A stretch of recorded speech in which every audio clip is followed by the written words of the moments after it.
Welcome to Arpin's Profiles in Excellence. Today's guest is Peter Arpin, who will speak about the culture of sustainability within corporations.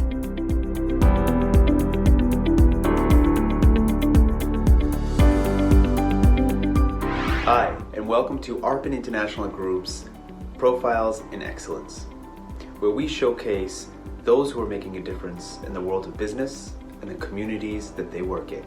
In this first episode, I thought it only appropriate to begin with our very own president of Arpin International, Mr. Peter Arpin. Peter is well known in the mobility field, as well as the legacy of American movers through AIG.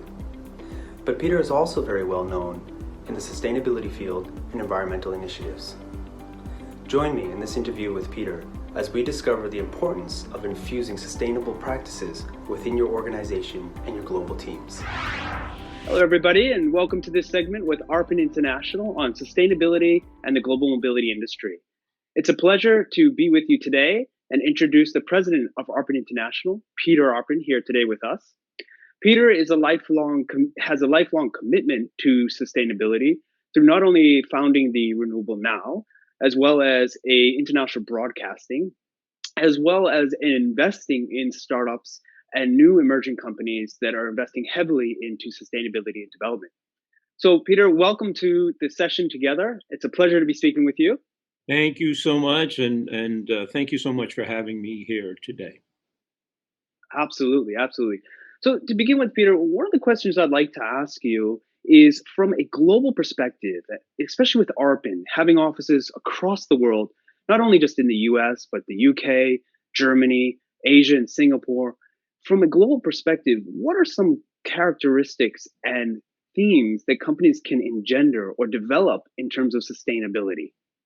I think it's a really good question, Michael. And just going back a little bit on the Arpin side, we were very early into this. Part of it is my personal passion around sustainability, around eco-protection. It took me a long time, though, to figure out how do you imbue that into a company and make it work from a dollars and cents point of view, because when I walk into the room, I can't be a pure environmentalist, not into a building, right? Into a business. I have to think like a businessman.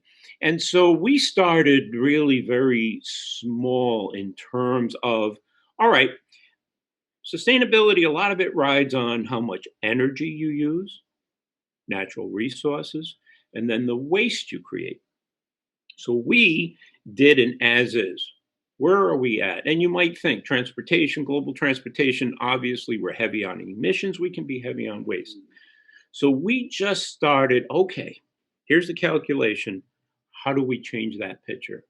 How do we get paperless? How do we stop dumping into the landfill? How do we recycle more efficiently? How do we not create it if we don't have to create it? And what is the technology? What are the tools that are available? And so little by little, we just started to think about the grunt work. What do we do? How do we do it?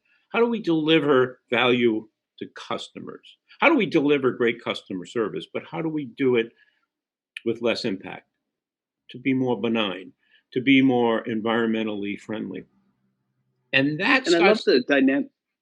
Please, go ahead. Oh, sorry.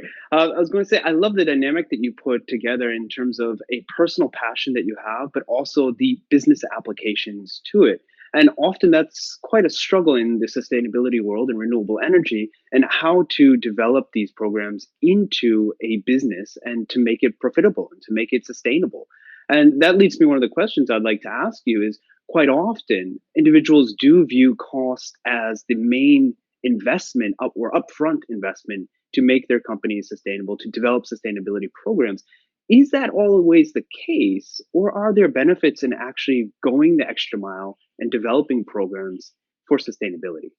Well, and that was one of the things we had to start sorting through. And early on, again, this was really new, Michael. We've been doing this for a good 10 years. And our accounting firms, our lawyers, our consultants really didn't understand it. They didn't fully understand the tax credits, the cash flow. You couldn't get a bank to finance anything back then. They didn't know how to finance efficiency, clean energy. So It's a great question, and the answer is it's not about cost, right? Because cost is, okay, I don't want to spend any more with the grid than I have to for electricity.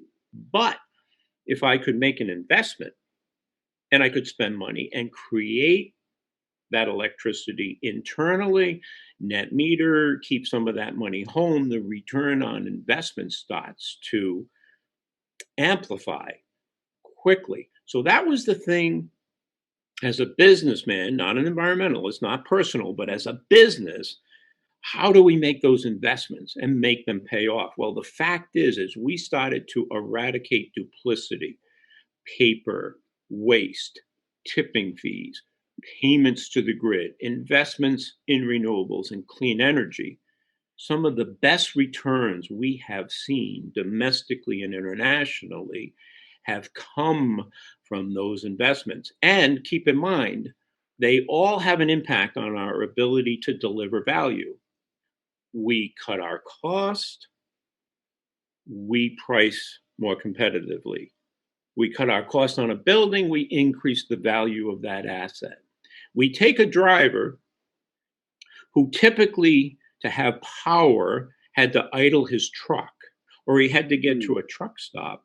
And now we give him solar, we give him batteries. We not only take load off his alternator and make the truck more efficient and cut the use of fuel and cut emissions, now he has power anywhere, anytime there's light. So he can communicate with us. He can communicate with customers. He's more efficient. He's better at his job. So I think you always have to be thinking about what are the tools, technology that you can bring, in our case, let's say global transportation, that help our providers, that help our suppliers, that at the end of the day make us more efficient and more of a resource to our customers. And I can give you lots and lots of examples. Think about it. Sustainability starts within. It's ourselves, it's our health, it's what we eat, it's what we breathe. You are a healthy person.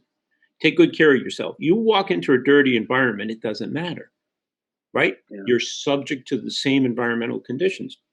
When we started to talk to our employees about this, and by the way, as we did things, they became curious. Why are you doing these things? And what's the value? And oh my gosh, I'd love to do that. And I'd love to spend less money at home, right? I'd like to have some of those resources and assets and maybe build to a microgrid. Well, when you think about those things, so we invested in a gym, as an example, here at our corporate campus. It wasn't enough just to encourage them to be healthy and sustainable. We did it in a way that the equipment not only is unbelievably efficient, but pumps energy back into the grid. So now instead of costing us money, they actually tie into the grid. Yeah. So on the cardio, as you get on a bike, now you're younger, you're going to go faster, you're going to generate more energy, but they may die trying, right? But the fact is, you start pumping it into the grid. Instead of costing us money, it makes us money. And so there's all of these facets, Michael, that go into the culture of sustainability and the impact, the financial impact. What kind of goals do you think help drive that? And for a company our size, a global company, what are the goals behind that and the motives that can help people to get on board? I think for us, it's always about real data, real information. And so always knowing where we are at and then where we want to go. And as I said, some changes are really simple. We don't use any chemicals on our campus, on the lawn. We started to do community gardens because, again, once our employees understood the value of what we were doing, they wanted to participate. So we brought them into it. Community gardens, they're doing gardens at home. We started to do green loans. So they wanted to get a new, more efficient furnace or water heater or invest in solar. We started to give them no interest loans for doing those kinds of things.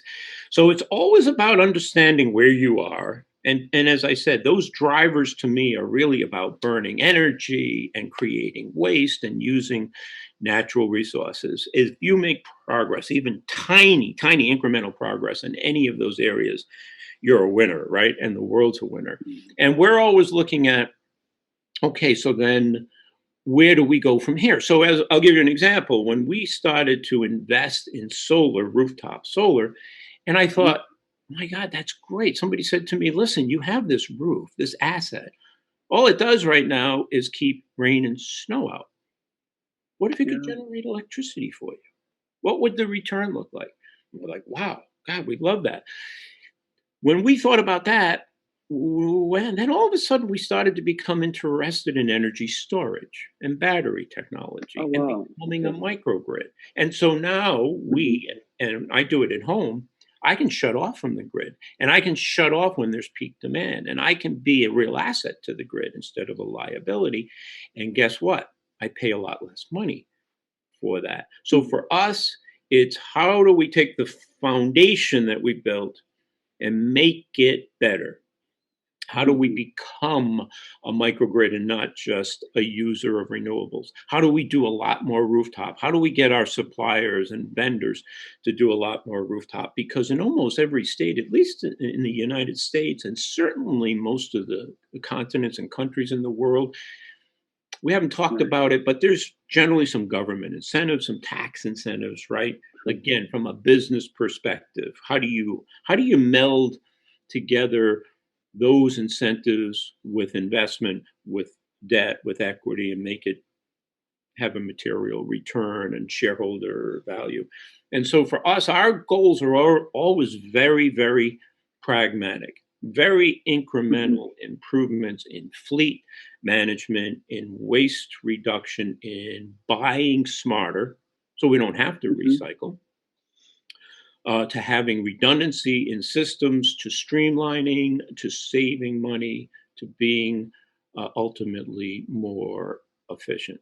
That's really what drives our team. And then we go out and we look at any add-on technology and how do we invest in and how do we get there. And I'll give you another example of exactly that, Michael. So we have a full-time foundation charity called Arpin Strong, yes, right? I've heard. Absolutely. Tell me about that. Yeah. So one of the things that we've learned so much about these different elements and processes that we have started through Arpin Strong, through the Global Institute of Transformation. And keep in mind, we are really cognizant and we try to wrap a lot of what we do around the SDGs, right? The sustainability, the development goals that the UN and others have really bought into that said, listen, it's all about sustainable development. It's about investment. It's about social and economic equity. It's not about giving and charity and creating dependence. It's creating independence. Absolutely. Well, Peter, I wanted to thank you so much for taking the time today to discuss this really important topic and help to bring attention and notoriety to how companies can, like ours, develop programs within their own company and global structures to promote sustainability and eventually affect not only their culture, but the communities that they're working with. So thank you so much for these fantastic examples for our customers. Thank you. After hearing from Peter, it's evident that he has found ways to implement pragmatically ways of sustainability within AIG, and that all companies need to find ways and strategies to implement sustainable practices in their institutions if they hope to exist in the future. And that this is achievable by setting up small day-to-day tasks that are measurable and obtainable for teams that lead to a sustainable future for everyone, in their global communities and in their local communities as well. I want to thank Peter for joining us in this segment, and I want to thank you, the viewer, as well. Thank you for joining us with Arpin International Group's Profiles in Excellence, as we showcase those who are making a difference in their industries. I'm Michael Hughes, and thank you for watching. Thank you for watching the interview, and we invite you to watch the next in the series. While you're here, please subscribe to the Arpin International Group channel. Thank you.